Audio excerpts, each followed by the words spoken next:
Hi, I'm back for a second video. I got lots of comments and questions from the first video, and no one fired me, so I thought, well, maybe I'll give it another shot here. And I wanted to get one done today before I have a lot of other things to do today, so I want to get this one done and maybe out yet this morning before I go do all these other things. A lot of the comments I received were through email. Okay, the email from the website. And I got emails from other accounts that I have, some comments and questions on Facebook, on messages, private messages to me, some Skype stuff. I've talked to a few people on the phone, and one of the comments was speak up a little more. So I'll try to do that to move a little closer to the microphone. Anyway, I think I had said in the first video that I would like to address concerns, questions that I get maybe from you as you look at the videos, as you do some of the reading on the website. And what I would like to talk about today, and I don't want it to freak anyone out or make anybody afraid, but it was something that was written on one of the forums I'm in, one of the Facebook groups, by a lady who I've known for a lot of years. She's a nice lady, and she's had a hard time of it. So what I would like to do is I got permission from her to read the post that she had made a post on this particular group, and I would like to read that and then talk about it a little bit. And I will, it's sort of a warning, she's in protracted withdrawal, but please don't get upset with that or scared, because there's a lot to say about her words. I could talk about a lot of different kinds of things. I'm going to talk about one thing in particular. But what I would like to do first is read it to you, and then we'll go from there. Okay, here's what she said. Some people going through withdrawal, or people that have gone through it and recovered, do not understand protracted withdrawal and judge it and deny it as a reality for some of us that haven't yet fully healed. They do that because they are afraid it will happen to them. I am a number of years off, lots of psychiatric drugs, taken for 20 years. The depersonalization, derealization, and other stupid horror of the brain is long over, but I cannot move on yet from the withdrawal experience because my upper body is still racked with nerve pain and muscle spasms. I think it is the benzos because they are muscle relaxants, and since going off them, my body does not know how to relax the muscles. I have healed a long, long ways, but still also feel like there is some brain damage remaining. That is my truth. Please stop shaming me and others like me for being hurt by psychiatric drugs, possibly permanently. It is not my fault or shortcoming, or because I am not spiritual or positive enough, or do not do enough for myself, whatever that thing is that I'm supposed to do or do not do, not following the right diet or taking the right supplements, etc., etc. Trust me when I tell you that I am doing all that I possibly can to help myself and still have hope. Thank you for listening. Okay, and I responded to her, hi, I know exactly what you are saying and have wanted to write something about it for a long time, which I do, and it's a subject that ideally I would like to spend some time, organize my thoughts. There are a lot of aspects to this whole thing that need to be discussed that I would like to go over, but I thought it might be a good idea just to do a video today to talk about it a little bit, because there's one major thing that I would like to address.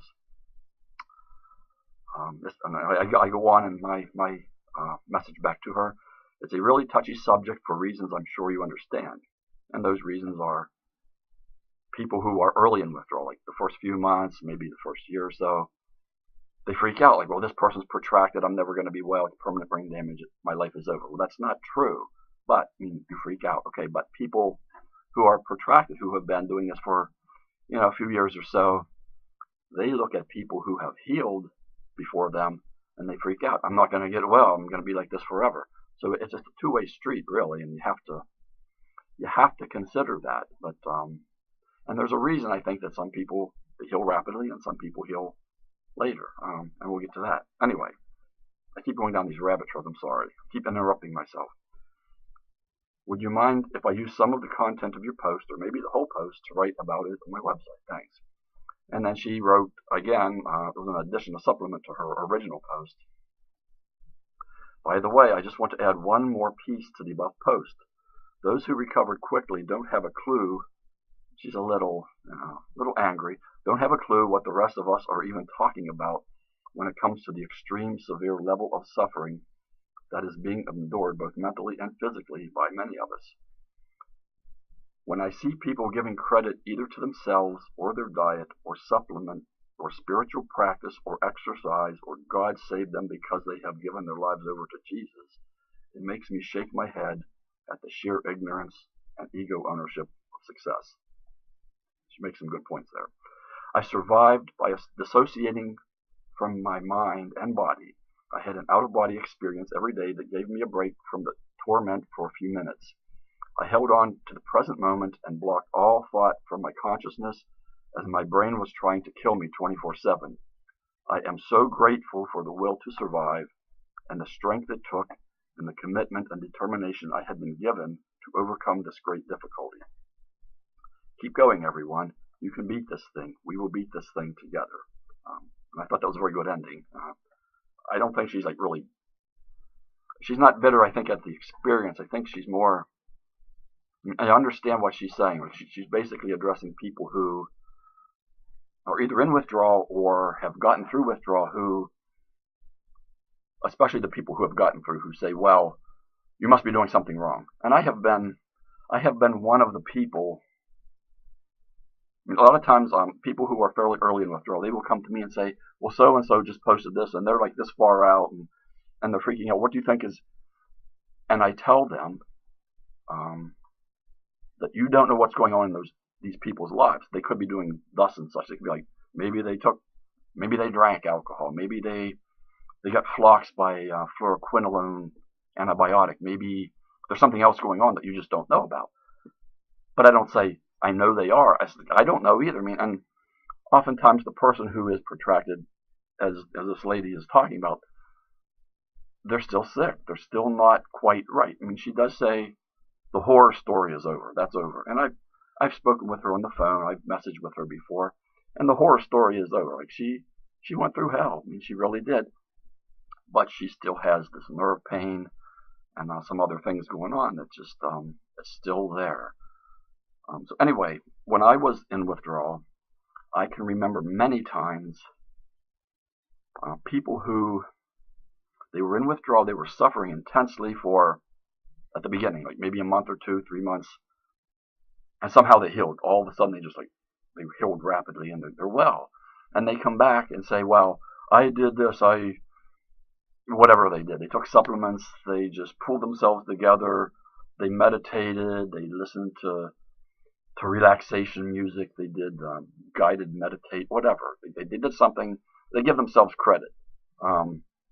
And that always irritated me. And many times I would, especially when I started feeling better, I would go back to them and say, man, you just need to thank God for the great healing genes that you have. And I think that's mostly what this boils down to. Unless you have done something like to make yourself stay in withdrawal, like take a benzo or drink or something. There are things that that can actually harm your withdrawal, can harm your GABA neuroreceptors.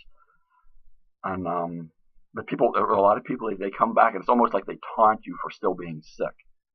And I'm sure a lot of you have had that experience too, and it's disturbing. And that's one of the things about forums and Facebook groups, that it's just disturbing. It's irritating.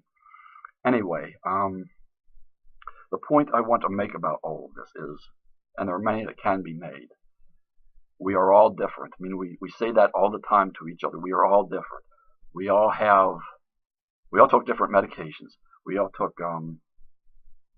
have taken different kinds of supplements. We all have different kinds of symptoms. We have different intensities. Some of us get Windows waves. Some of us, like I had this enormous wave like forever until I finally started to feel a little better. And then gradually I improved and it accelerated and I got well. We all have different timelines. Some people heal very quickly. Some people it takes a lot longer. It takes several months. So we are all different in almost every way. And I think that's, I know when you're in withdrawal, that doesn't really cut it. That's not a very good explanation. The cog fog maybe makes you think, and the fear makes you think, well, that's easy for you to say because you're well. And it is easy for me to say because I am well, but I have the benefit of a brain that really thinks clearly now. It's not afraid, and it can look back and say, yeah, that makes sense. And I think I have a degree in biology. I studied genetics as part of the coursework, and we are all different. We all have different genetics. Our genetic code, no two people's genetic code is exactly the same.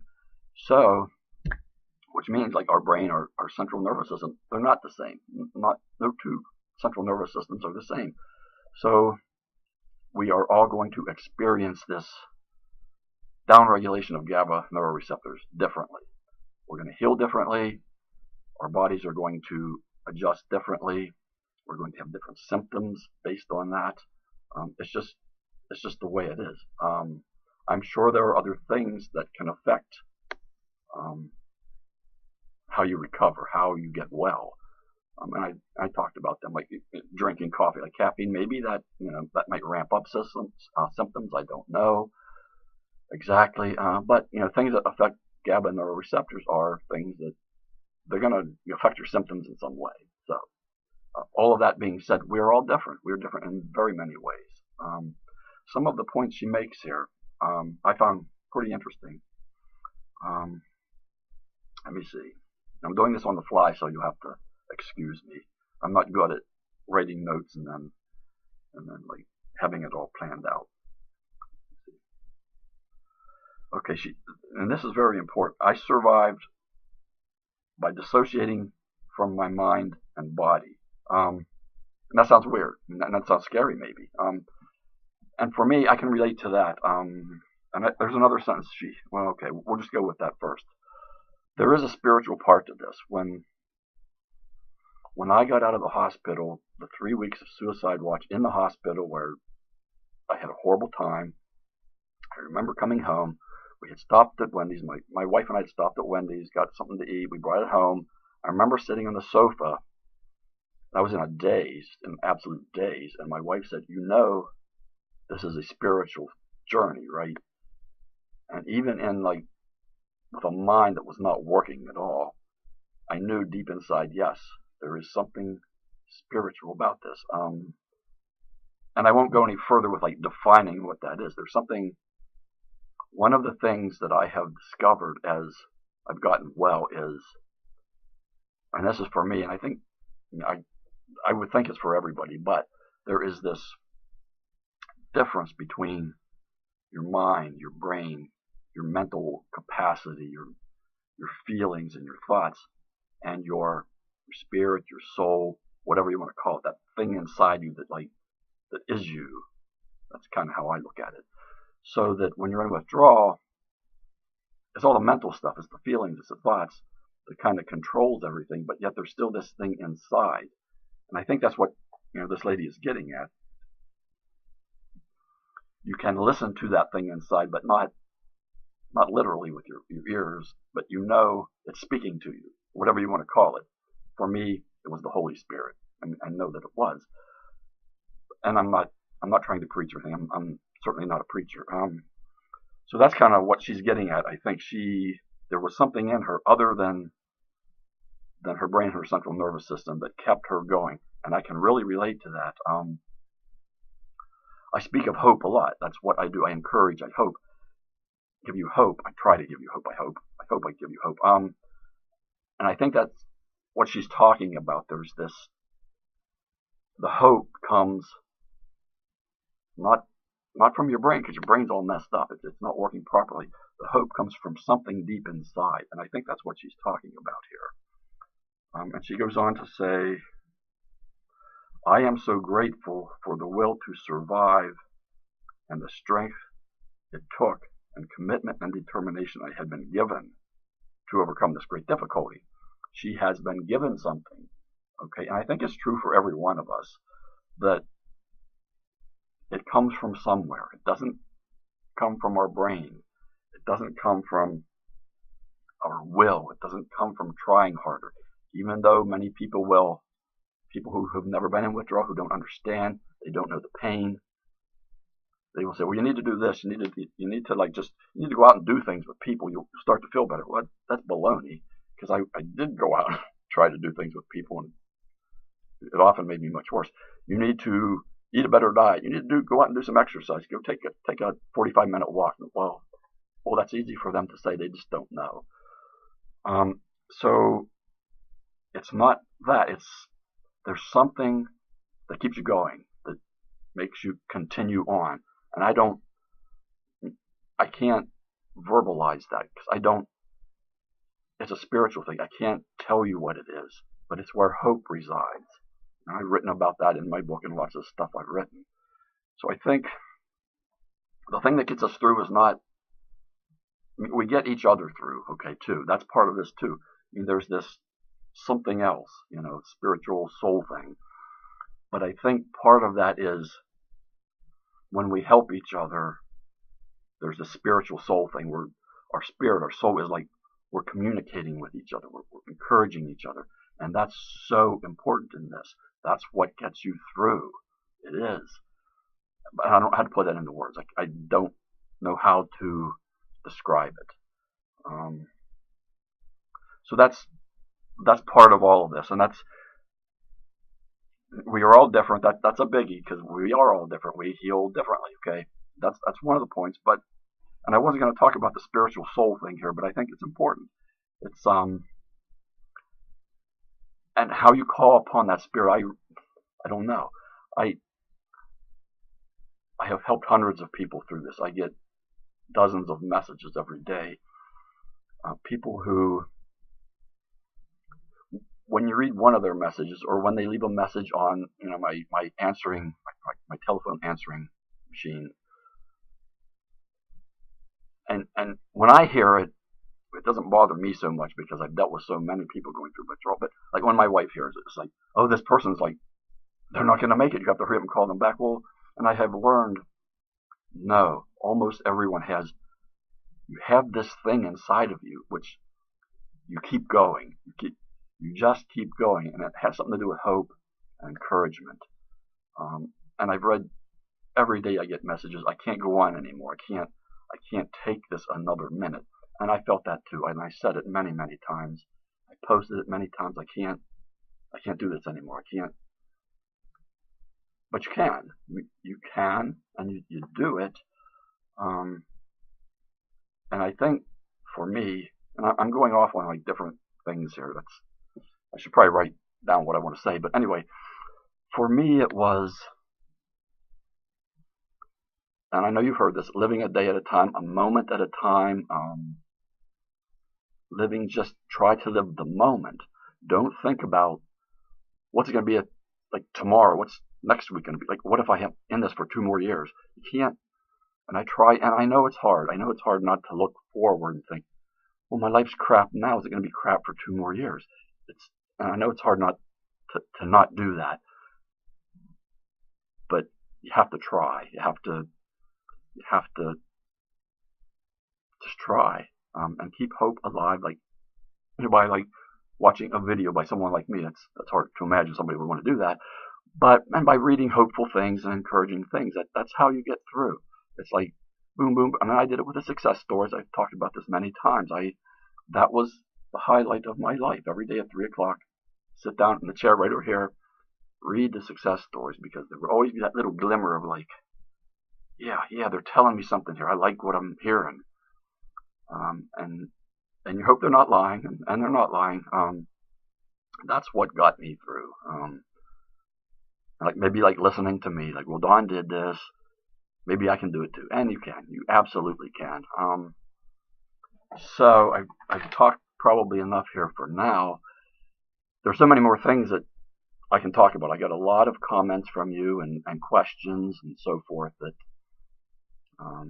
I would like to talk about. I could probably talk for weeks on withdrawal, all of the different symptoms, the different parts of it, how other people look at us when we're in withdrawal, how we look at each other, how we look at ourselves, just the depression, the guilt, the shame, the anger, and things like that.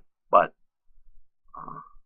I've probably gone on maybe longer than I should.